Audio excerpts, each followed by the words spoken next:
Join us as we look at HelloFresh, non-sponsored. But this was our experience. Used a coupon code.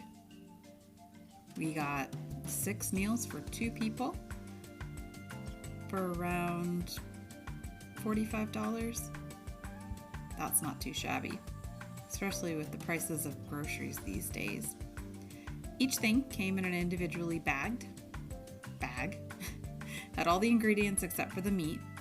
The meat was separated out so it could be closer to the ice packs.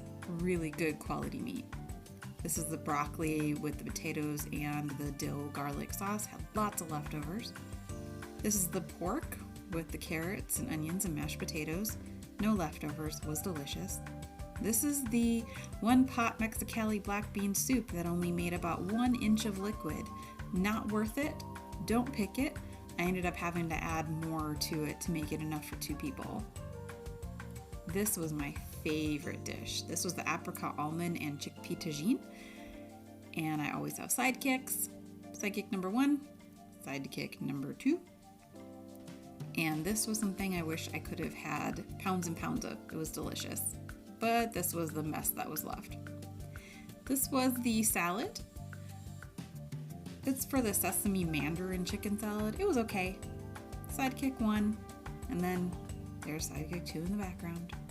So rated in order, number 1 would be the apricot almond and chickpea tagine, yum. Number 2 would be the rosemary demi-glazed pork chops, and number 3 would be the creamy dill chicken. I misspoke, it's not garlic dill, it is mustard dill. And then last would be sesame mandarin chicken salad. The other one's not worth mentioning. Now you're probably wanting to know, would we do this again?